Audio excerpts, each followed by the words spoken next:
Welcome to Rich Planet TV. I'm Richard D. Hall. Today's guest investigated one of the UK's most intriguing UFO cases, which took place near Sheffield in 1997, and in doing so he came up against a lot more than he bargained for. I'd like to welcome Max Burns. Welcome, Max. Hi, Richard. Now then, just tell us first, Max, how did you first get interested in the subject of UFOs? When I was a kid, I wasn't allowed to watch television. It was the library and reading books, and by the time I was 12 or 13 I'd read just about everything I could get my hands on the Bermuda Triangle, Charles Berlitz and stuff like that.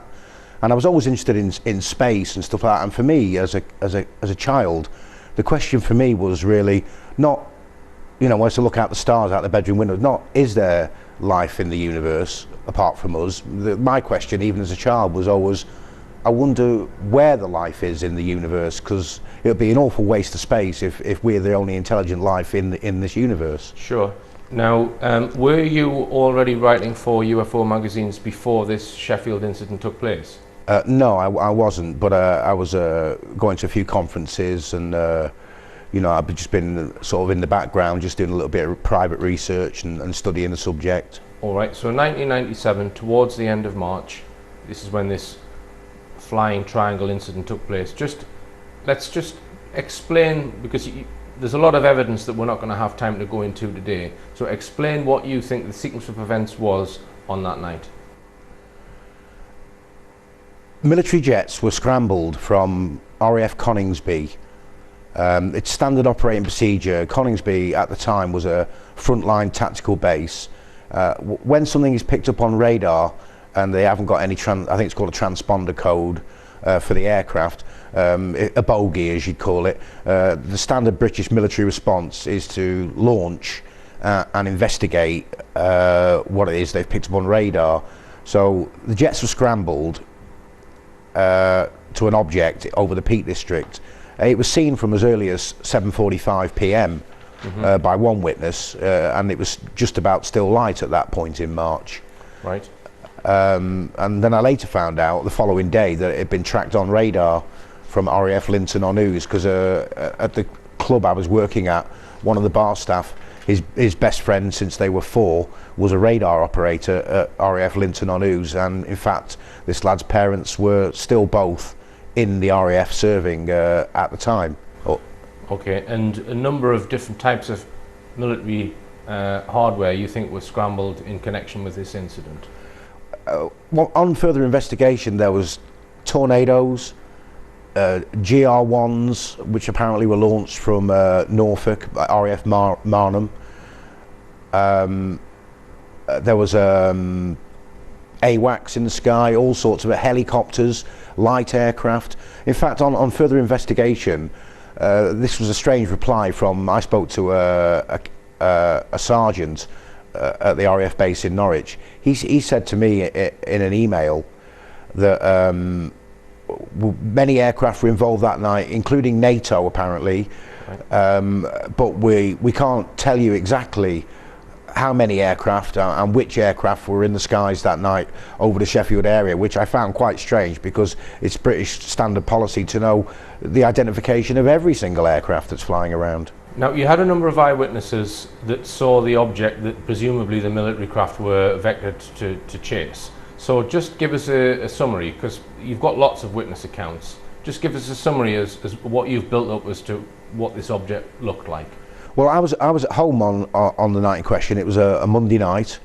Hail Bop was in the sky. It was a cold night, and my manager from the club, his wife telephoned me at 10 o'clock to say she'd just seen a flying triangle right over her house in Dromfield. Now, this lady, Emma Maidenhead, she'd only just recently recovered from cancer and had a 9-month-old child. So I don't think she was in any mood for making stories up. So she came and picked me up, and we went driving around the Peak District that night while it was going on. Right, and a number of other witnesses have corroborated this similar sighting? Many witnesses all reported seeing the same thing. In fact, on a number of forums on the internet now, there's other people now coming forward saying they saw the object that night. And it was described categorically as not being some kind of military type aircraft because it was, well, it had a low humming sound, not in line with sort of a jet, and it was extremely large and was going far too slow. Just tell me about the speed. Oh, Emma said to me that she lives in Dromfield, quite high up. You can see the Peak District from her house. Emma said that she was Manchester United was playing on the TV. She's not her husband is a football fan. She was looking out the upstairs bedroom window with the baby, and she says that this flying triangle just came over the house. It was literally only a couple of 100 feet above the house. She says I mean, I've been to the house. She says it was like 300 feet across, completely blocked out the sky, and it lit up all the houses and the street in like a cerise orange glow. She said it was humming like an electrical substation and travelling at about 30 miles an hour. All right, so we've got a triangular craft which seems to be different from standard military hardware. We've got a whole load of military hardware being scrambled, presumably to try and intercept it. Now we come on to probably the most controversial aspect of this case, which is the fact that you believe a military jet crashed on that evening. So just tell us what evidence points to that, Max. Sure. I got a copy of the police incident log, which was quite extensive.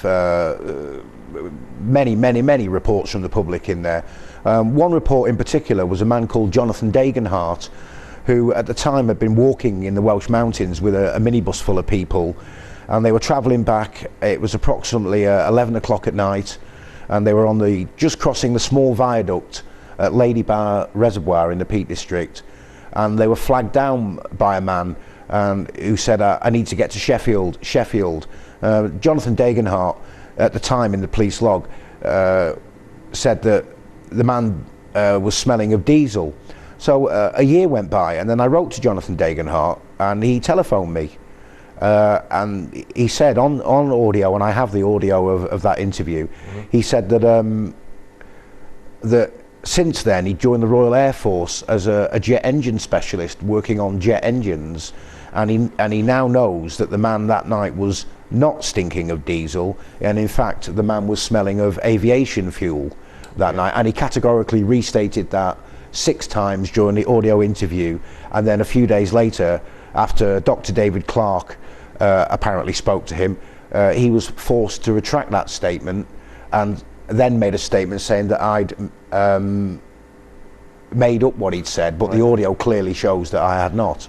I was actually told by an ambulance driver from Boston in Lincolnshire, who's head of the Horticultural Society, and has been an ambulance driver for 21 years, married with 3 children, an upstanding citizen. And you've got this recorded on audio as well? I have, yeah. He told me that a friend of his, who used to be a former police officer at that time, is now an ambulance driver, and they were talking about various things, and he said that he was in the police control room at Netland. This is the police officer. He said that he was in the police control room at Netland Police headquarters that night, and he says it came on as a thing called the UK link. It's like for passing flash messages among police forces, and he told the ambulance driver that it came on the system in the station while he was there, that there'd been an incident in the Peak District, because obviously it's right next to Coningsby base where the tornadoes were launched from, and that 2 men had been picked up by the police in the Peak District on Snake Pass. Right, so you... Pilot and co-pilot. You even suspect you know what type of jet it was that possibly crashed. Just tell us that, Matt. Yeah, I believe it was a tornado. Do they normally have 2 occupants in them? They do, as a pilot and a navigator. Right. Okay, so what other evidence makes you believe that a military jet crashed on that evening? There's the explosions, the two sonic events. Well, they're called sonic events. There's the reports of the explosion. I heard it at my home, 10 miles away, and it shook the house. It was that loud. Right. I mean, everybody heard it for miles around. As well as smoke plumes rising from the Peak District moorland. Many witnesses intimated that, And then recently, about 2 years ago, a couple of metal detectorists have discovered jet engine parts in a wood in the area where the incident happened. And I've checked with all the archaeological aviation websites, and there's only 2 jets ever crashed in the Peak District, and there's maybe 150 planes crashed there since 1913. These people know the location of every single plane that's ever crashed in the Peak District, and this wreckage of a jet engine, it's titanium. The titanium wasn't used in jet engines until the SR-71 Blackbird in 1969. And I've got engine parts, numbers, photographs of the engine parts, and no plane has ever been recorded as crashed at this location. There's a crater and tree damage for 300 metres. All right, so as you say, all of the RAF crashes are recorded and available for public scrutiny. Not well, over the years. Well, supposedly. So you think this has been omitted from that list? So if it did crash, what makes you think why it was omitted from the list? Why have they not admitted that this happened? I got told by one of these aviation buffs that if they want to, if something crashes and they don't want to have it recorded, what they'll do is they'll put the aircraft down as being taken in for maintenance, and then say it got damaged beyond repair while it was having maintenance done to it, and they can take it off the register that way. But the fact of the matter is that right now at this moment we've got titanium jet engine parts in a wood in Sheffield with a crater and tree damage still visible, and no aircraft has ever been recorded as crashed at that location. All right, and Max, just hold it there. We're going to go for a break and more on the Sheffield UFO incident after this.